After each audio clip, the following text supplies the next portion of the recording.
2019ஆம் ஆண்டு இந்தியாவின் பாதுகாப்பு வரலாற்றில் மறக்க முடியாத ஆண்டாக அமைந்தது. அந்த ஆண்டு மார்ச் 27ஆம் தேதி மிஷன் சக்தி என்ற பெயரில் DRDO நடத்திய செயற்கைக்கோள் எதிர்ப்பு ஏவுகணை சோதனை உலகையே திரும்பி பார்க்க வைத்தது. சுமார் 300 கிலோமீட்டர் உயரத்தில் புவியை சுற்றி கொண்டிருந்த இலக்கு செயற்கைக்கோளை இந்தியா துல்லியமாக தாக்கி அழித்தது. இதன் மூலம் அமெரிக்கா, ரஷ்யா, சீனா ஆகிய நாடுகளுக்கு பிறகு செயற்கைக்கோளை விண்வெளியிலேயே தாக்கி அழிக்கும் திறன் கொண்ட 4வது நாடாக இந்தியா உயர்ந்தது. இது வெறும் ஏவுகணை சோதனை அல்ல, விண்வெளியில் உள்ள தனது முக்கிய சொத்துக்களை பாதுகாக்கும் வல்லமை இந்தியாவிடம் உள்ளது என்பதை உலகிற்கு அறிவித்த வரலாற்று சாதனை.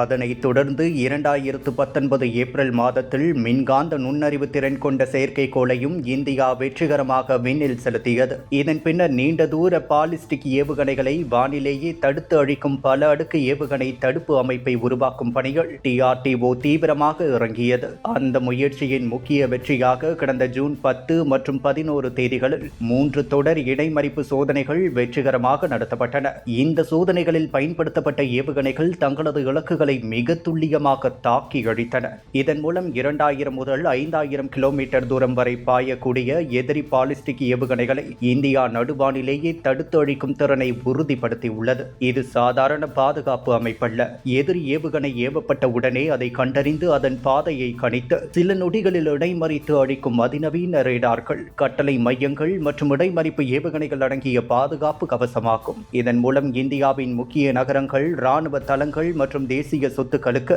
வலுவான பாதுகாப்பு கிடைக்கிறது. இது மட்டுமல்லாமல் கடற்படைக்காக உருவாக்கப்பட்ட புதிய நடுத்தர தூர கப்பல் அழிப்பு ஏவுகணையின் முதல் சோதனையையும் DRDO வெற்றிகரமாக நிறைவேற்றியுள்ளது. கடல் மட்டத்திற்கு மிக குறைந்த உயரத்தில் பறந்து எதிரி கப்பல்களை துல்லியமாக தாக்கும் இந்த ஏவுகணை இந்திய கடற்படையின் தாக்குதல் திறனை மேலும் வலுப்படுத்த உள்ளது. ஒரு காலத்தில் உலக நாடுகளிடமிருந்து பாதுகாப்பு தொழில்நுட்பங்களை வாங்கிய இந்தியா இன்று விண்வெளியில் செயற்கைக்கோளை அழிக்கும் திறனும், ஆயிரக்கணக்கான கிலோமீட்டர் தூரத்திலிருந்து வரும் ஏவுகணைகளை நடுவானிலேயே தடுத்து அழிக்கும் வல்லமையும், கடலில் எதிரி கப்பல்களை வேட்டையாடும் அதிநவீன ஏவுகணைகளையும் உருவாக்கும் நிலைக்கு உயர்ந்துள்ளது. DRDO விஞ்ஞானிகளின் இந்த சாதனைகள் இந்தியா பாதுகாப்பு துறையில் தன்னறிவை அடைந்து உலக வல்லரசுகளின் வரிசையில் உறுதியாக முன்னேறி வருவதை மீண்டும் ஒருமுறை நிரூபித்துள்ளது.